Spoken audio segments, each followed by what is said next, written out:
उत्तराखंड से ये बड़ी खबर आपको बता रहे हैं, जहां पर 22 जून तक कोविड कर्फ्यू को कुछ छूट के साथ बढ़ा दिया गया है। छूट क्या क्या मिली है वो भी जान लीजिए। चमोली के लोग बद्रीनाथ धाम के दर्शन कर पाएंगे, लेकिन आरटीपीसीआर नेगेटिव रिपोर्ट वहां पर जरूरी रहेगी।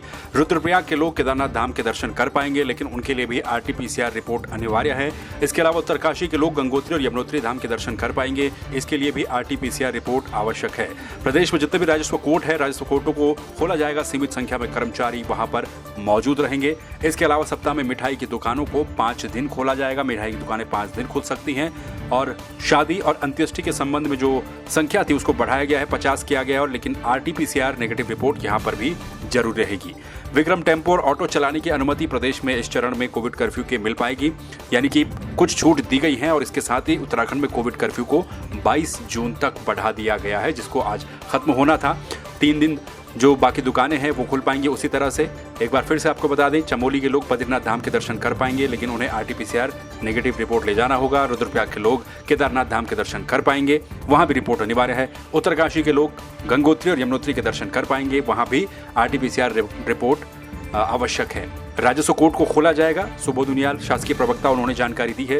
इसके अलावा मिठाई की दुकानें सप्ताह में 5 दिन खुलेंगी और बाकी की जो गाइडलाइन है वो ठीक उसी तरह से रहेंगी जैसा कि अभी तक था, यानी कि बाकी दुकानें, बाजार हफ्ते में 3 दिन खुलेंगे। और शादी और अंत्येष्टि में जो संख्या थी उसको 50 कर दिया गया है, लेकिन वहां पर भी शादी में आरटीपीसीआर नेगेटिव रिपोर्ट आवश्यक है।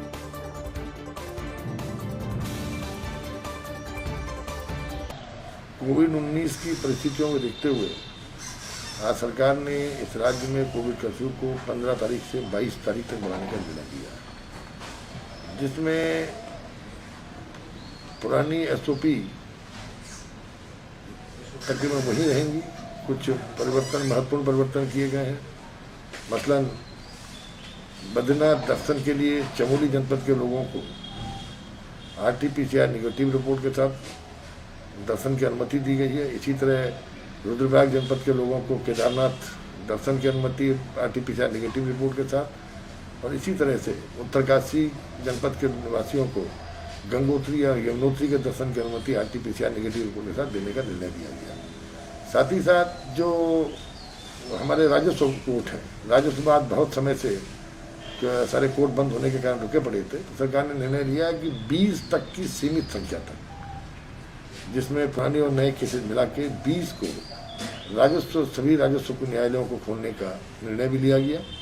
इसके साथ ही मिठाई के दुकानों की एक समस्या थी कि मिठाई खराब होने के लिए उन्होंने समस्या कही थी, तो ये निर्णय लिया गया कि मिठाई की दुकानें अब सप्ताह में 5 दिन खुली रहेंगी। साथ ही साथ शादियों में और अंत्येष्टि में दोनों में संख्या को बढ़ाकर 50 तक करने का निर्णय लिया गया है, लेकिन शादियों में आरटीपीसीआर नेगेटिव की रिपोर्ट को अभी अनिवार्य रखा गया है। इसके अलावा विक्रम टेम्पो ऑटो जो काफ़ी समय से रुके पड़े थे, उनको भी चलने की अनुमति देने का निर्णय लिया गया, क्योंकि इस समय स्थिति आसान रूप नीचे तो आ रही है, लेकिन इसको एकदम आप इस तरह नहीं कह सकते कि हमने कोविड पे जीत पा ली। व्यापारी भाइयों से भी हमारी अपील है कि थोड़ा परेशानी जरूर होगी, लेकिन ये हफ्ता सबसे महत्वपूर्ण वो हफ्ता होगा। और 15 से 22 के बाद संभवतः सरकार अनलॉकडाउन की तरफ आएगी, और जिससे मैं समझता हूँ कोविड की जंग को जीतने में हमें आप सबके सहयोग से जो है सरकार को जीत मिलेगी। ग्रामीण क्षेत्रों को देखकर और ग्रामीण बाजारों के लिए इसमें पुनः जिलाधिकारियों को अधिकृत किया गया कि जिलाधिकारी अपने विवेक से वहाँ की स्थिति देख कर निर्णय ले लें।